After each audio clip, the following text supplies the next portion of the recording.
오늘 바라본 두 번째 주를 바라보는 제목으로 하나님의 말씀 전하도록 하겠습니다. 우리 성도님들 오늘 하루 잘 보내셨습니까? 네, 오늘 22번째 국회의원 선거일이었죠. 우리에게는 투표일이기도 하지만 또 쉬는 날이기도 했을 것입니다. 우리 성도님들 몇 번 찍으셨습니까? 알고 싶지만 더 이상 질문하지 않겠습니다. 투표율이 제가 이제 최종적으로 확인해 보니까 좀 67% 정도 된 것 같습니다. 조금씩 투표나 이런 선거에 우리 국민들 사람들 관심이 좀 이렇게 나아지고 있는 것 같지만 또 여전히 또 이렇게 부족한 모습도 있는 것 같습니다. 이번 선거를 통해서 우리 나라의 좋은 리더들이 세워지길 소망합니다. 지나온 역사와 시대 이런 상황들 정황들을 보면 지금 우리는요, 오늘 우리를 살아가고 있는 우리는 참 평화로운 시대를 살아가고 있는 것 같습니다. 우리가 리더들을 투표를 통해서 선출하는 나라이죠. 선출된 리더들을 향해서 날선 비판들을 가해도 때로는 욕설과 같은 이야기까지 해도 대통령까지 비판을 해도 신변의 이상이 없는 나라입니다. 맞습니까? 완전한 평화는 아니지만 우리나라 역사만 봐도요, 지금 이렇게 평화로운 아무 일이 일어나지 않고 평화로운 시대가 많지 않았습니다. 멀리 볼 필요도 없이요, 가까운 우리 북한 땅만 보더라도 한 가문이 권력을 잡고 수천만의 사람들을 내 것이다, 내 땅이라고 권력을 쥐며 살아가고 있죠. 북한에서 지도자를 비판한다면 어떻게 될까요? 굳이 김정과 같은 권력의 끝에 있는 사람들이 아닐지라도 지역에 세워져 있는 리더들을 비판할 수 있을까요? 불가능합니다. 아마 비판을 할 수 있겠지만 비판한다면 그 가정과 그 가문이 아마 자자손손 고통을 받을 것입니다. 우리는 단순히 이러한 상황에서 나는 북한에서 태어나지 않아서 참 감사해 라고 이런 차원의 감사가 아니라 하나님께서 왜 우리를 이 시대 가운데 여기로 부르셨는지 의미와 목적, 즉 우리가 말하는 사명을 깨닫고 우리를 부르신 시간과 장소에서 하나님께 영광 올려드리는 삶을 살아야 할 줄 믿습니다. 지금 세계 곳곳에서 굳이 이렇게 묘사하지 않더라도 전쟁이 막 일어나고요, 자연재해가 일어나고 지진이 일어나고 IT 같은 나라에서 사회 시스템이 붕괴되고 반란군들이 나라를 장악해가고 일상을 살아가던 사람들이, 아이들과 여성들이 길거리를 가다가 납치를 당하고 고통을 당하는 그러한 일들이 역사가 아니라 오늘 일어나는 일들입니다. 예수님 다시 오실 징조들이 곳곳에서 보이는 이 시대 가운데 우리는 이 시대를 어떻게 살아야 하는지, 우리가 무엇을 해야 하는지 예수님께서 말씀하신 깨어 기도하며 살아가는 우리 삶이 될 줄 믿습니다. 우리 성도님들, 세계 평화를 위해서 기도해 주십시오. 우리 나라를 위해서 기도해 주십시오. 화성을 위해서 기도해 주십시오. 우리 남양을 위해서 기도해 주십시오. 가정을 위해서, 우리 삶을 위해서 기도하는 것처럼 우리가 하나님께서 부르신 이 땅을 위해서, 그리고 이 지역을 위해서 기도를 우리가 해야 하는 사람들입니다. 우리의 기도가 세상을 새롭게 할 줄 믿습니다. 우리가 아니라요, 우리의 기도를 들으시고 역사하시는 하나님께서 그렇게 하실 줄 믿습니다. 오늘은 마태복음에 잠깐이지만요, 믿음으로 기적을 경험하는 베드로의 이야기를 살펴보았습니다. 마태복음과 또 복음서, 성경은 예수님 중심이죠. 마태복음도 마찬가지도, 그리고 오늘 본문의 주인공도 사실은 예수님입니다. 잠깐 베드로의 이야기가 나오지만 그 주인공 예수님입니다. 오늘 우리가 읽었던 그 본문만 간단하게 요약을 해보자면 홀로 기도하신 예수님, 또 물리를 걸으신 예수님, 이렇게 요약을 해볼 수 있을 것 같습니다. 오늘 본문 바로 직전에 예수님 많은 병자들을 고치시고 우리가 잘 아는 오병이어 사건을 기적을 베푸셨습니다. 오병이어로 5천, 남자의 숫자만 5천이니까 수만의 사람들 먹이시는 기적을 베푸시고 오늘 본문이 이어지는 것이죠. 보통 사람들 같았으면요, 저와 같은 사람이었다면 이렇게 기적을 일으키고 나서 내가 이렇게 기적을 일으켰다, 막 얼굴을 막 이렇게 내밀고 다니면서 내가 오병이어 기적을 일으켰던 시온이다, 내가 병자를 고쳤던 신의의 은사를 일으켰던 시온입니다, 이렇게 했을 것 같은데 예수님께서 오늘 본문을 보면 사람들에게서 멀어지시죠. 홀로 떨어져서 기도하러 산에 올라가십니다. 그리고 제자들은 갈릴리 바다 건너편으로 가게 하시는 것이 오늘 본문에 서두 읽었던 말씀입니다. 그때가 밤이었는데요. 밤에 배를 타는 것은 뭐 지금 시대에는 여러 가지 장비들로 인해서 가능하긴 하지만 당시 시대에는 밤에 배를 타는 것이 안전한 일은 아니었을 테지만 오늘 예수님의 제자들 베드로와 같은 사람들은 베테랑 어부들이었습니다. 특별히 어부들이었을 뿐만 아니라 그곳 갈릴리의 아주 베테랑 어부들이었습니다. 우리가 말 그대로 눈 감고도 그냥 방향만 잡고 있으면 어디로 가면 이제 배가 어디로 가면 어디쯤일 것이다, 어디쯤 하면 어디였을 것이다 다 보였을 어부들이었죠. 갈릴리 바다가 큰 곳이긴 합니다. 호수라고 부르기도 하고 바다라고 불릴 만큼 큰 곳이긴 하지만 저도 한번 수영을 해본 적이 있습니다. 근데 건너편이 보일 만큼 이렇게 가늠할 수 있는 그런 호수와 바다인 곳이 바로 갈릴리입니다. 그런데 오늘 본문에 보면 이 베테랑인 어부들인 제자들이 바다 위에서 거센 파도가 일러서 어려움을 겪습니다. 오늘 마태는 그 장면을 오늘 22절에 보면 앞에서 보면 오늘 본문 24절에 보면 고난을 당하더라라고 그 장면을 묘사하고 기록하고 있습니다. 베테랑 어부들이 바다 위에서 파도 때문에 고난을 당하더라. 어부들이 고난을 당하고 있습니다.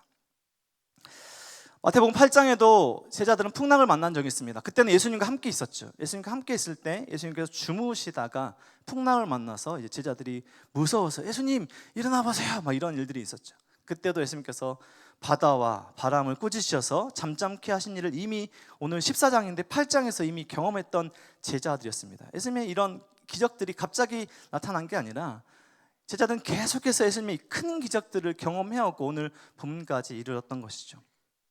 제자들이 이번에도 풍랑으로 어려움을 겪고 있는데요. 이번에는 좀 다른 점이 예수님이 자신들과 함께 계시지 않습니다. 예수님은 산에 기도하러 가셨죠. 홀로 기도하러 산에 올라가 계십니다.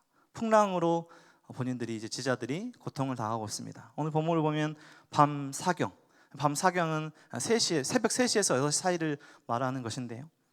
그때 사이에 풍랑을 고통을 겪고 있던 제자들에게 예수님께서 산에서 내려오셔서 오십니다.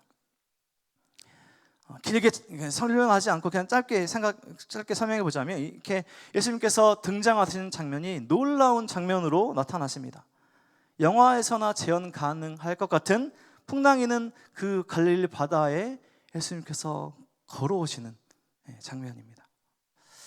동이터울 무렵에 깜깜했을 그때에 예수님께서 걸어오시는 모습은 제자들이 오늘 본문에 보면 유령이다 라고 할 만큼 아주 두려운 모습으로 걸어오고 계셨고 믿기지 않을 그런 모습이었죠. 지금 시대도 마찬가지이겠지만 누가 무리를 걸을 수 있겠습니까? 우리 성도님 중에 무리를 걸어보신 분 계십니까? 저도 아무리 가벼워 보이지만 무리를 걸을 수는 없습니다. 반대로 들으시면 됩니다. 아마 그 풍랑이는 바다에서 다른 배를 타고 오셨어도 제자들이 놀랐을 텐데 예수님께서 걸어서 갈릴리 바다를 걸어오십니다. 물론 제자들에게는 이 말씀이 지금 우리들에게는 기적이죠. 하지만 예수님 편에서는 예수님께서 계속해서 기적을 베풀고 오시지 않았습니까? 예수님 편에서는 그냥 하실 수 있는 능력을 보이신 겁니다. 특별하게 뭔가 하신 것이 아니라 예수님께서는 그냥 제자들이 풍랑이 있는 바다 가운데서 그냥 걸어오신 것이죠. 예수님 편에서는 그냥 평범한 능력의 일을 하신 것이죠. 제자들에게 오늘 본문에 27절에 보면 예수께서 이렇게 말씀하십니다. 안심하라 나니 두려워하지 말라. 얼마나 두려웠겠습니까? 여러분 풍랑이는 바다를 보신 적 있죠? 저도 경험은 해본 적 없지만 제가 잠깐 그 풍랑인다라고까지는 말하지 못하고 배에서 멀미 정도는 이제 해본 경험은 있지만 제자들처럼 풍랑에는 정말 배가 이제 침몰할 것 같은 그런 경험은 해보지 못했습니다. 그런 상황 가운데 예수님께서 나타나셨고 나다 두려워하지 말라라고 말씀해 주시는 장면이 오늘 본문입니다. 예수님께서 무리를 걸으시고 제자들에게 나타나셔서 두려워하지 말라 나다 안심하라 라고 말씀하신 그런 이 사건은 오늘 마태복음과 마가복음 그리고 요한복음에도 동일하게 이 사건이 기록되어 있습니다. 그런데 오늘 제가 주제로 잡은 주를 바라봄의 주인공 베드로의 이야기는 마태복음에서만 이야기하는 특별한 사건입니다. 배에 타고 있던 모든 제자들 경황이 없었을 것입니다. 유령이다 말할 만큼 이렇게 놀랍고 두려운 이 시간에 베드로가 그때 예수님께서 오시는 모습을 보고 상상하지 못하는 그런 말을 합니다. 그 말이 무엇이냐면 예수님께 나도 물 위를 오게 하소서. 그러니까 나도 물 위를 걷고 싶다, 이런 말이죠. 예수님께 이렇게 요청하고 있는 것입니다. 예수님, 제가 가고 싶습니다 라고, 물 위를 걷고 싶습니다, 예수님처럼 하고 싶습니다 라고 요청하는 것이죠. 오늘 본문에 베드로의 이 요청, 분명 예수님의 그 능력을 믿는 그 믿음의 요청이었습니다. 지금까지 오병이어 사건이 바로 직전에 일어나지 않았습니까? 이런 기적들을 경험하면 베드로는 예수님께서 능력의 하나님이시구나 계속해서 경험을 해왔고, 이 믿음의 요청이었을 것입니다. 파도가 거세게 일고 있는 이 갈릴리 바다 위를 걷게 해달라. 그냥 지금 예전처럼 마태복음 8장처럼 이 풍랑만 잠잠케 해주세요, 이런 요청도 아마 큰 요청이었을 텐데, 제가 예수님께 가겠습니다 라고 사실 과학을 뛰어넘는, 우리 이성을 뛰어넘는 요청을 하고 있는 것이죠. 근데 이 요청을 예수님께서 받으십니다. 28절에서 베드로가 요청하고요, 29절에서 오라, 오라, 제자들에게 안심하라 라고 말씀했던 예수님께서 베드로에게 오라 라고 말씀하십니다. 어떻게 됐을까요? 베드로가 바다 한가운데서 일렁이는 그 거센 파도 속에서 예수님께서 걸어오시는 그때에 배에서 내려서 발을 한 걸음 딛게 됩니다. 여기가 지금 해변이 아니죠. 배에서 내려서 내려온 건 해변이 아니라 바다 위입니다. 갈릴리 바다 위에서 그 걸음을 한 걸음 내딛습니다. 과학적이라면 내딛는 그 발은 그냥 물에 빠져야죠.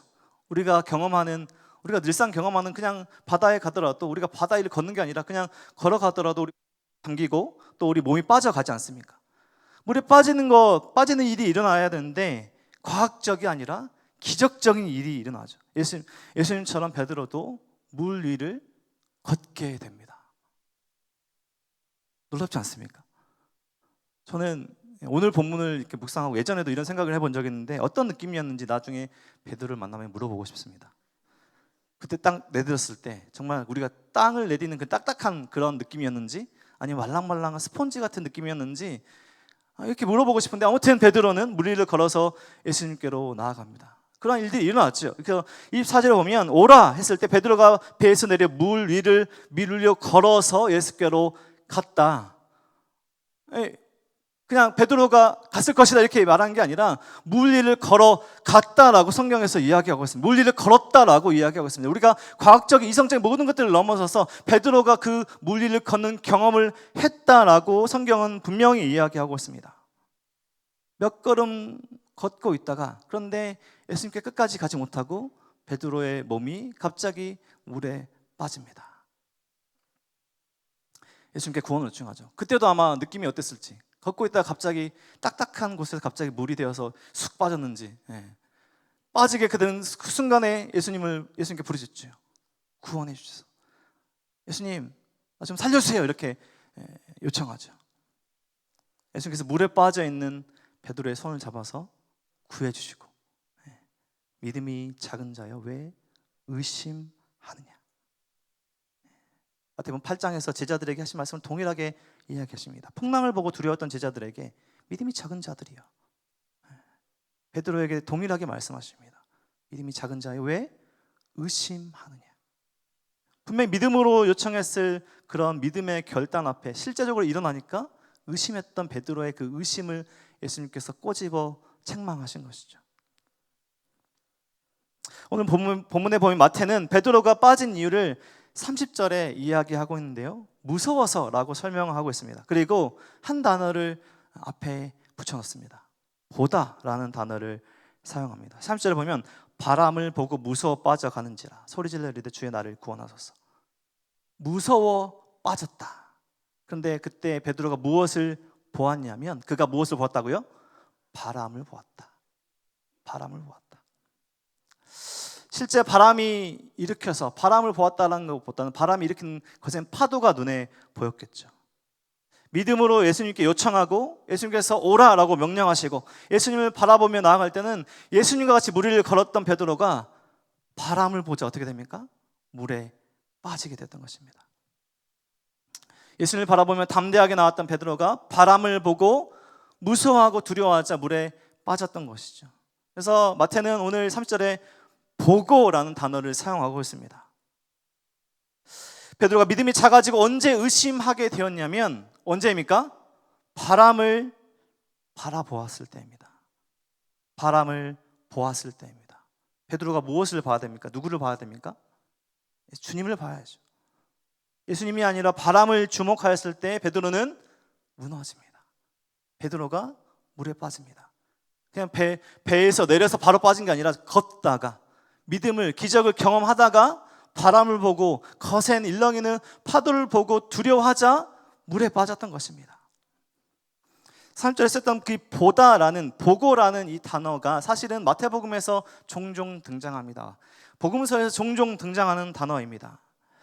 5장 28절에도 음욕을 품고 여자를 바라보는 자마다 이미 간음하였느니라.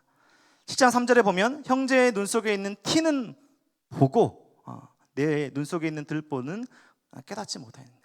이 보다라는 단어가 마태복음과 복음서에 계속해서 등장하고요. 우리가 바라보는 것뿐만 아니라 하나님께서 바라보실 때도 이 보다라는 이 블레포라는 단어를 씁니다. 6장 6절에 우리가 너무나 잘 아는 말씀이죠. 너는 기도할 때 내 골방에 들어가 문을 닫고 은밀한 중에 계신 내 아버지께 기도하라. 은밀한 중에 보시는 내 아버지께서 갚으시리라. 하나님께서도 보신다. 예수님께서도 보신다라는 그런 보다라는 단어가 계속해서 쓰이고 있는 이 보다라는 단어입니다. 우리가 무엇을 보는가, 무엇을 주목하고 있는가, 사실 이거는 우리 삶에 직결되어 있는 문제이고 우리 신앙과 너무나 밀접하게 연결되어 있는 중요한 부분입니다. 우리가 주목하여 보는 것들이 우리 신앙에 영향을 끼치고요, 우리가 신앙적으로 바라보는 것들이 우리 삶에 영향을 끼치고요, 우리가 무엇을 바라보고 있는가, 무엇에 주목하고 있는가는 우리의 삶에 떼어낼 수 없는, 신앙과 떨쳐낼 수 없는 부분입니다. 베드로는 예수님을 바라볼 때 예수님의 능력을 의지하여서 그의 걸음을 물 위에 둘 수 있었습니다. 단순히 그냥 이상한 일이 아니라요, 기적이고 과학적으로 설명될 수 없는 일들입니다. 어떻게 물 위를 걸을 수가 있겠습니까? 하지만 예수님을 바라볼 때 예수님의 능력으로 물 위를 걸었던 것이죠. 그의 믿음으로 걸었던 걸음이 언제 무너지냐면 바람을 보고 두려워할 때 그의 몸은 물에 빠지기 시작합니다. 물론 예수님께서 구원해 주시지만 베드로는 아직 예수님을 바라보는 것에 실패합니다. 물론 아직도 실패하고 실수할 일들이 더 남아있다는 것을 너무 잘 알지만 아직은 실패하죠.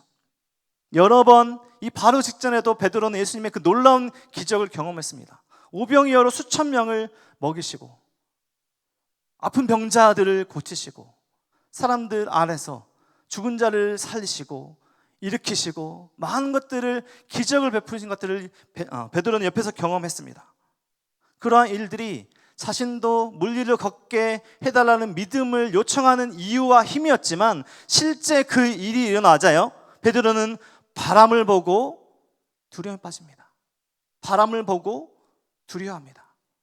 주님을 바라보며 가야 했을 그의 걸음이 바람을 보고 두려워하자 물에 빠지는 것으로 연결되는 것이죠. 우리도 베드로와 같을 때가 있습니다. 우리도 하나님께 믿음으로 간구하죠. 믿음의 경험되는 일들을 많이 경험하고 살아가면서 믿음으로 엎드려 구합니다. 믿음으로 하나님께 기도하고 구합니다. 그러한 일들을 하나님께서 응답하심으로 그러한 간구한 일들이 우리 삶에서 실제적으로 일어날 때가 있습니다. 그런데 그러한 일들이 일어날 때 더 이상 우리가 하나님을 바라보지 않고 그 일을 바라보고 주변을 바라보고 두려워하거나 무서워하거나 반대로 자만하거나 나를 바라봐서 그 일들이 나 때문에 났지, 교만하거나 더 이상 하나님을 바라보지 않은 실패로 나아갈 때가 있다라는 것이죠. 왜 우리가 두려워합니까? 왜 우리가 무서워합니까? 하나님이 아닌 다른 것들을 바라볼 때 세상적인 두려움과 무서움이 우리 삶 가운데 일어나는 것이죠. 하나님께서 말씀하시지 않는 것들이 우리 삶 가운데 일어난 것은 우리가 세상의 것들을 바라볼 때, 우리가 두려워하지 말아야 할 것들을 바라볼 때 우리 삶 가운데 두려움이 일어납니다. 하나님께서 분명 말씀하시는 길이 있고요, 그 길로 걸어갈 때 하나님을 바라보고 걸어간다면 우리가 그 길을 묵묵하게 걸어갈 수 있을 텐데, 일렁이는 바다를 보고 두려웠던 베드로처럼 우리가 세상적인 두려움들이 우리 삶 가운데 일어날 때 우리 신앙에도 그런 일들이 연결되어서 우리 신앙이 약해지고 작아진다는 것이죠. 믿음이 작은 자여 왜 의심하느냐. 믿음의 일들이 일어날 때 그 일들을 일으키신 하나님을 바라보지 않고 나를 바라보고 다른 것에 한눈 팔 때 우리는 실패로 나아가게 됩니다. 우리를 바라보시는 하나님을 우리가 바라보지 않을 때 우리가 두려워하고 무서워하고 실패하게 되는 이유라는 것입니다. 마태가 사용했던 보다라는 이 블레포라는 헬라어 단어는 구약 성경에도 종종 등장합니다. 구약 성경에는 라아라는 단어로 사용되는데요, 여호와 이레라는 단어를 우리 성도는 잘 아실 것입니다. 창세기 22장의 사건, 아브라함이 이삭을 바치려 했을 때 이삭 대신 주었던 순양을 대신해서 예배를 드리며 그 땅의 이름을 여호와 이레라고 칭하죠.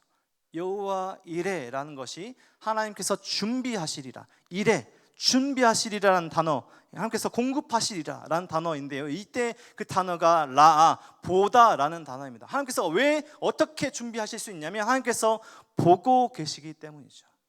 하나님께서 아브라함을 보고 계셨기 때문에, 그 상황을 보고 계셨기 때문에 준비하실 수 있으셨죠. 보다라는 단어를 그렇게 사용합니다. 하나님께서 보고 계시기 때문에 우리가 필요한 것들, 우리가 나아갈 길들을, 우리가 모든 것들을 하나님께서 잘 아신다라고 말씀하고 있는 뜻이기 때문입니다. 보시기 때문에 준비하시고 이끄실 수 있고 하나님께서 모든 것들을 보호하시고 인도하실 수 있다라는 의미인 것입니다. 보시기 때문에 우리를 안전하게 지키시고 보호하십니다. 보고 계시기 때문에 가장 선하고 좋은 길로 우리를 인도하십니다. 우리가 해야 할 일은 무엇이냐면 우리를 바라보시는 하나님을 바라보는 것입니다. 우리를 위해 모든 것을 아시고 미리 준비하시는 하나님을 온전히 바라보고 나아가는 것이죠.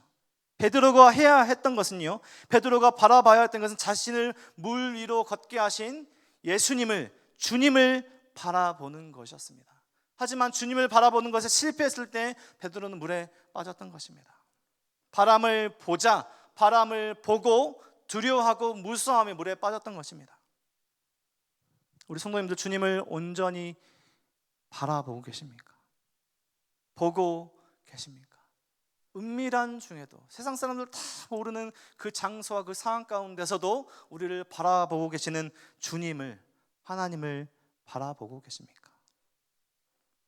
믿음의 일들, 신앙의 일들, 교회 안에서 여러 가지 섬김과 헌신의 일들을 하실 때 누구를, 어디를 바라보시며 섬기고 사랑하고 헌신하고 계십니까?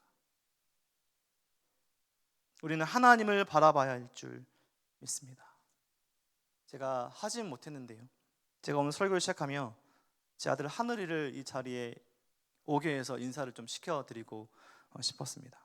근데 제가 안고 설교해야 되거나 우는 일들이 일어날 것 같아서 하진 않았지만, 오늘 주님을 보는 것이 어떤 것인지 조금 이해될 수 있는 그런 하나의 예시인 것 같아서 그렇게 하려고 했습니다.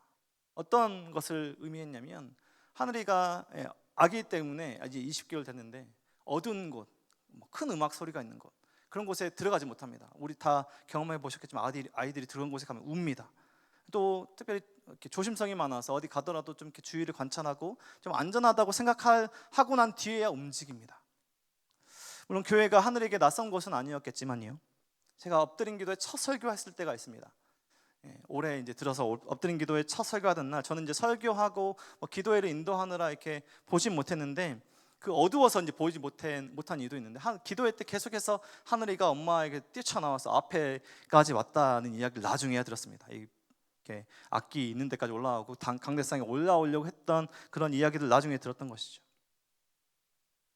어둡고 낯선 큰 음악 소리가 있는 이 예배당이 하늘이가 바라봤던 것이 다른 것이 아니라 앞에 서 있는, 이렇게 빛이 있어서 강대상에 서 있는 아빠를 바라보고 달려왔던 것이죠. 평소 같았으면 어둡고 큰 음악 소리가 있고 두려웠을 이 공간이 그냥 아빠를 바라보니 그냥 뛰어올 수 있는 공간이 되었던 것입니다. 우리가 세상을 살아갈 때요, 세상은 어두울 수 있습니다. 쉽지 않은 공간이 있을 수 있습니다. 하지만 그런 공간들 안에 우리가 살아낼 수 있는 것은 하나님을 바라보며 나갈 때 우리가 그 어려운 삶들을 살아갈 수 있습니다. 하나님을 온전히 바라볼 수 있는 우리의 믿음이 되길 소망합니다. 저도 개인적으로요, 목회자의 삶을 살아갈 때 너무나 두렵고 떨 때가 있습니다. 앞으로 어떻게 될까? 지나온 삶에서도 그렇고요. 하지만 저 나름대로도 하나님을 바라보는 그 삶의 중심 때문에 여기까지 올 수 있었던 것 같습니다. 지금도 두렵습니다. 다른 것들을 생각하면 그것들 바라보면 거기에 함몰되어서 아마 베드로와 같이 물에 빠지지 않을까, 그렇게 염려도 되긴 합니다. 하지만 말씀을 통해서 계속해서 나의 삶에 깨달음을 주시고 삶에 감동을 주시는 하나님을 더욱더 바라보려는 애씀이 저의 삶 가운데도 있습니다. 우리 성도님들 삶 가운데 그렇지 않으십니까? 엎드려 기도할 때 숨죽여 쉬는 소리조차 내지 못하며 기도하고 들으시는, 또 응답하시는 하나님을 바라보는 우리가 되길 소망합니다. 예수님을 바라볼 때 물 위를 걸었던 베드로, 바람을 바라볼 때 두려워서 물에 빠진 베드로, 예수님께서 말씀하셨던, 제자들에게 말씀하셨던 것을 기억하는 우리가 되길 소망합니다. 안심하라, 나니 두려워하지 말라. 우리 성도님들, 오늘 하루의 삶 가운데 세상에 살아갈 때 두렵고 떨리는 무서운 순간에 직면할 때 하나님을 바라보길 소망합니다. 안심하라, 내가 너를 바라보고 있다. 이렇게 말씀하시는 하나님을 더욱더 의지하며 오늘 하루를 하나님께서 기뻐하시는 삶을 살아가실 수 있는 저와 우리 성도님들의 삶이 되시기를, 온전히 주를 바라보는, 예수님을 바라보는 우리 성도님들의 삶이 되시길 주님의 이름으로 간절히 축원드립니다.